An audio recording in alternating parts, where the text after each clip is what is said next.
কেউ যখন রোজা রাখে সে সে যেন অশ্লীল কথা না বলে, রোজা রেখে সে যেন কাউকে গালি না দেয়। এমনকি কেউ যদি তাকে গালি দেয় অথবা কেউ যদি তার তার সাথে ঝগড়া লাগতে আসে, সে যেন বলে ইন্নী ইমরুউন সাইম, অর্থাৎ আম ফাস্টিং, আমি রোজাদার, আমি রোজা পালন করছি। রোজা পালন করা অবস্থায় আমার পক্ষে অশ্লীল কথা বলা, ঝগড়া করা, কোনো বাক বিতণ্ডায় জড়ানো সম্ভব না। তার মানে সিয়াম পালনের মধ্যে দিয়ে সংযম যে ব্যাপারটা, এই ব্যাপারটা আমাদের আয়ত্তে চলে আসে। আমরা এই সিয়াম পালনের মধ্যে দিয়ে সংযমী হয়ে উঠি। পাশাপাশি যারা সিয়াম পালন করছে তাদের জন্য আল্লাহর হাবিব সাল্লাল্লাহু আলাইহি ওয়াসাল্লাম ঘোষণা দিয়েছেন যে কিয়ামতের ময়দানে বিচার শেষে তারা যখন জান্নাতে ঢুকবে, রোজা পালনকারীদের জন্য আল্লাহ তাআলা এক স্পেশাল গেট রেখেছেন, যেটার নাম হচ্ছে রাইয়ান। এবং এই রাইয়ান গেট দিয়ে রোজাদাররা ছাড়া কেউ প্রবেশ করতে পারবে না। সুবহানাল্লাহি বিহামদি।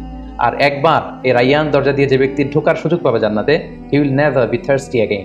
সে কখনো আর তৃষ্ণার্ত হবে না, চিরকালের জন্য তার গলা থেকে তৃষ্ণা হারিয়ে যাবে। পাশাপাশি আল্লাহ তাআলা ইরশাদ করছেন যে সব আমলগুলোকে সওয়াব বাড়ানো হয় এবং সওয়াবের প্রতিদান বান্দাদেরকে দেওয়া হয়, কিন্তু এই সিয়ামের ব্যাপারটা ভিন্ন। এর প্রতিদান আমি আল্লাহ নিজ হাতে দেব। আরেক বর্ণনা এসেছে এই সিয়ামের প্রতিদান আমি নিজেই।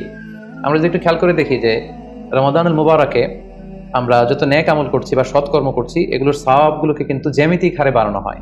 দ্য রিওয়ার্ডস অফ আমাল is multiplied in this blessed month of রমাদান।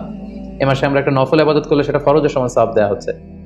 একটা ফরজ ইবাদত করলে সেটা 70 থেকে 700 গুণ সওয়াব দেওয়া হচ্ছে।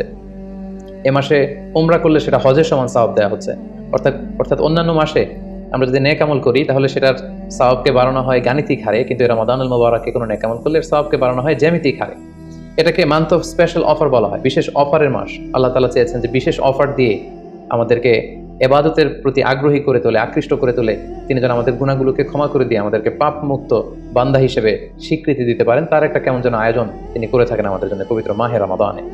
এবং এই রমাদানুল মুবারকের প্রতিটি রাতে আল্লাহ তাআলার পক্ষ থেকে একজন বিশেষ আহ্বানকারী ফেরেশতা তারা ডাকতে থাকে আর বলতে থাকে ইয়া বাগিয়াল খায়রি আকবিল, হে কল্যাণের অভিযাত্রী,